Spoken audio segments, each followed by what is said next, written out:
जब भगवान समुद्र के तट पर आसन लगाकर बैठे और समुद्र से हाथ जोड़कर रास्ता मांगने लगे, तो लक्ष्मण जी ने कहा, अब क्या कर रहे हैं, एक बाढ़ काफी है इसका पानी सुखाने के लिए।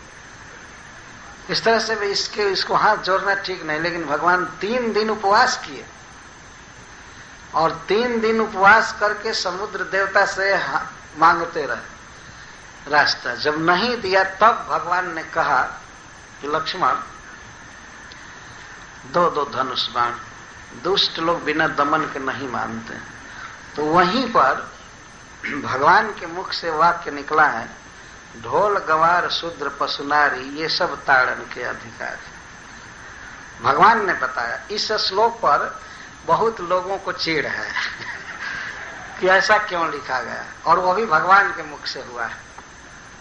इसका कुछ आशय है, समझना चाहिए। कुछ कंट्रोल रखना चाहिए इन लोगों पर। जैसे ढोलक है, ढोलक को आप बजाने चलते हैं तो बिना ठोके बजाएंगे तो आवाज बढ़िया से नहीं देगा।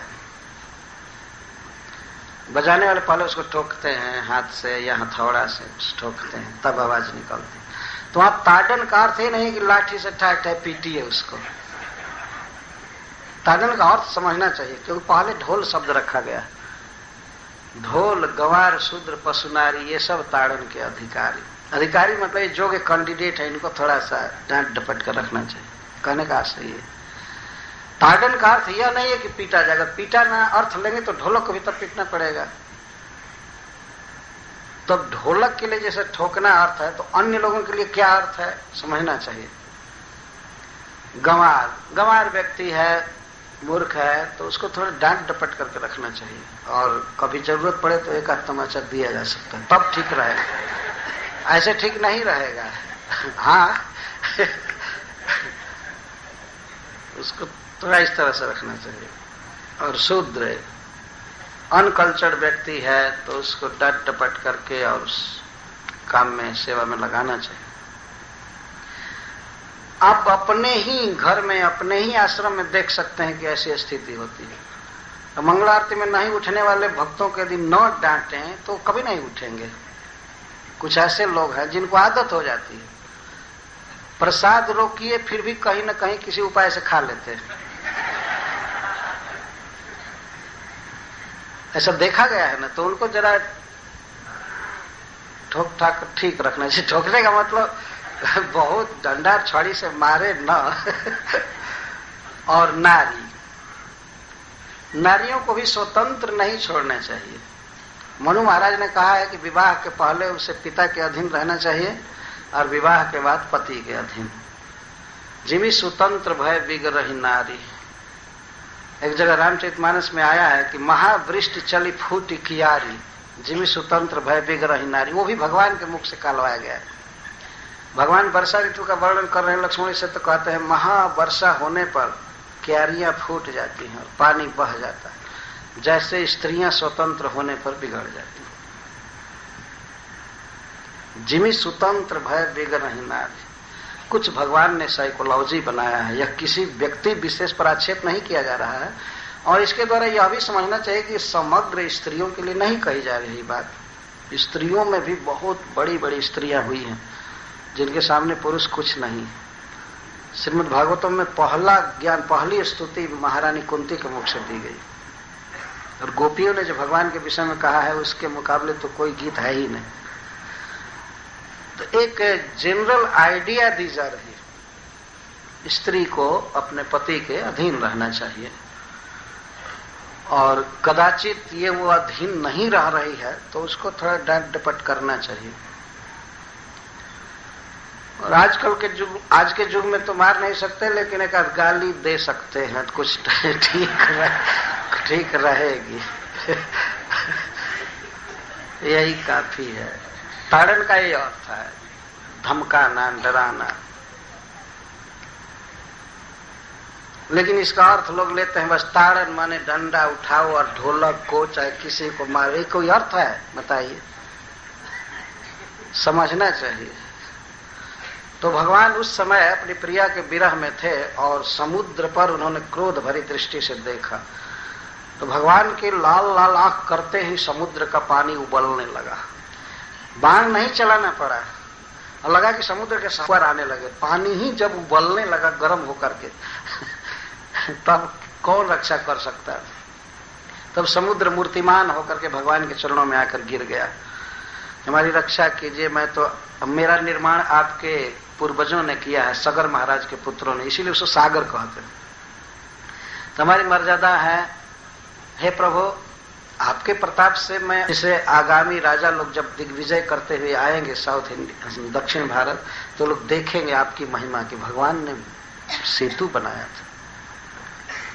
80 माइल चौड़ा और 800 माइल लंबा पुल है जिसमें कहीं पिलर नहीं लगा था। इस तरह का पुल भगवान ने बनाया है।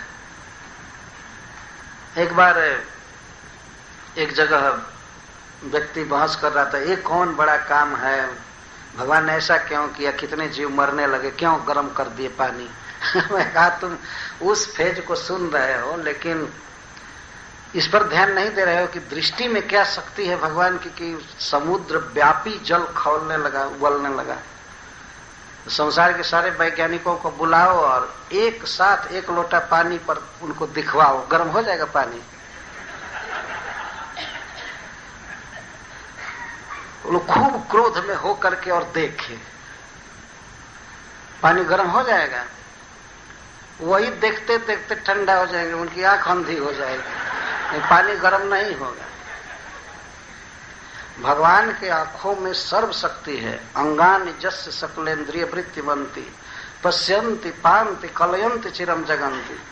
भगवान की इंद्रियों में प्रत्येक में सब इंद्रियों की शक्ति है और वो भगवान की इंद्रियां ही विश्व की रचना करती हैं, पालती हैं और संहार करती हैं। कलयन्ति, भगवान की इंद्रियों में ये शक्ति है। वो दृष्टि से ही सृष्टि करते हैं, माया पर दृष्टिपात करते हैं और माया में शक्ति आ जाती है विश्व रचने की। पश्यन्ति पान्ति कलयन्ति चिरम जगन्ति। जगन्ति का अर्थ ब्रह्मांडानी, संपूर्ण जगत को पश्यन्ति भगवान देखते हैं, पान्ति पालते हैं, उनकी इंद्रियां पालती हैं। अंगानि जस सकलेन्द्रिय वृत्तिमंती पश्यन्ति पान्ति कलयन्ति। कलयन्ति का अर्थ है संयम में करती है, नाश कर देती है। ये भगवान के अंगों की विशेषता है। तो मैं ये कह रहा था कि भगवान में क्रोध नहीं देखा गया। एक बार जरूरत पड़ गई क्रोध के लिए, इसीलिए भगवान ने क्रोध का आविष्कार किया। वहां आवश्यकता होती है, कभी कभी जरूरत पड़ जाती है क्रोध की, वहां क्रोध करना चाहिए, लेकिन अपने को बिल्कुल बैलेंस में रख करके। ऐसा नहीं कि स्वयं ही पैजामा से बाहर हो जाए। तो ऐसे कहते हो तो इतना गर्म हो गया कि पैजामा से बाहर हो गया। तो इतना विवेक नष्ट हो जाए कि आदमी नग्न हो जाए और अपनी सुधि न रहे, ऐसा गर्म नहीं होना चाहिए। जो डांटने डपटने के लिए थोड़ा सा गर्म हुआ, इसके बाद इतना ही गर्म होना चाहिए कि जब चाहे तब ठंडा हो जाए। तो भगवान अक्रोधी थे, उनमें क्रोध नहीं था, काम नहीं, लोभ नहीं, संभव ही नहीं है। जैसे सूर्यमंडल के भीतर अंधकार का प्रवेश संभव नहीं है, वैसे भगवान में माया के विकारों का प्रवेश संभव है ही नहीं। जहां कृष्ण तहां नहीं माया और अधिकार, जहां कृष्ण वहां माया का अधिकार नहीं हो सकता। तो भगवान में सहज रिजुता है, सारल्य, सहजशील व्रत। साधुवाद निकषणाय, साधुवाद का अर्थ है अच्छाई क्या है, अच्छाई की कसौटी है भगवान श्री राम। अब कसौटी का अर्थ समझते होंगे, एक कसौटी पत्थर होता है, उस पर सोने को कसा जाता है, सोने को रगड़ा जाता है और प्योर सोना को पहले रगड़ करके उस पर रखते हैं लकीर, या उस समय रगड़ते हैं, और दूसरा जो सोना होता है उसको रगड़ करके देखते हैं। तो जब दोनों की लकीर बिल्कुल एक रंग की होती है तब समझते हैं ये खरा सोना है, असली सोना है। तो भगवान श्री राम कसौटी के समान है। किसी में अच्छाई देखना हो, शील, स्वभाव, अक्रोध, गुरु पूजन, मतलब गुरु को कहते हैं साधुवाद निकषणाय, नमो ब्रह्मण्य देवाय, और आप ब्रह्मण्य देव। ब्रह्मण्य देव का तो जितने भी ब्रह्मण्य लोग हैं जो ब्रह्म को या ब्राह्मण को, वेद को मानते हैं, उनमें आप सबसे श्रेष्ठ हैं, ब्रह्मण्य देव। दो शब्द है बहुत प्रचलित शास्त्रों में, एक है ब्रह्म और दूसरा शब्द है माया। कुछ लोग केवल माया की वस्तुओं को इकट्ठा करना चाहते हैं, भोगना चाहते हैं, तो उनको संसार में कृपण कहा गया है, और अपने जीवन का लक्ष्य प्राप्त नहीं करते हैं, ऐसे ही मर जाते हैं, चले जाते हैं, तो कृपण। और कुछ ऐसे लोग होते हैं जो माया की वस्तुओं पर लुब्ध नहीं होते हैं, ब्रह्म पर लुब्ध रहते, भगवान के रूप गुण लीला पर और भगवान के रूप गुण लीला आदि का वर्णन करने वाले वैदिक ग्रंथों पर लुब्ध रहते हैं, तो उनको ब्राह्मण कहा गया है। और ऐसे ब्राह्मणों से, वेद से या भगवान से जिसका प्रेम हो, उसको ब्रह्मांड कहा। ब्रह्मांड, तो ब्रह्मांड बहुत सुपीरियर मनुष्य होते हैं। माया की वस्तुओं में उनकी रुचि नहीं होती है, उनकी रुचि होती है हरे कृष्णा कृष्णा कृष्णा हरे हरे, हरे राम राम राम। ब्रह्म में रुचि होती है, भगवान कृष्ण में, तो उनको ब्राह्मण कहा जाता है। ऐसे ब्राह्मणों से, वेदों से तथा भगवान कृष्ण से जिनका प्रेम होता है, उनको ब्रह्माण्य कहते हैं। ऐसे ब्रह्मण्यों में शिरोमणि है भगवान श्री राम, ब्रह्माण्य देव। तो ब्रह्म को मानते हैं। मनुष्य लीला की दृष्टि से बात कही जा रही है। महापुरुषाय, भगवान श्री राम महापुरुष है। महापुरुष के कुछ लक्षण है, आजानुलंबित भुजा, बड़ी बड़ी आंखें, चरण में विशेष चिन्ह है,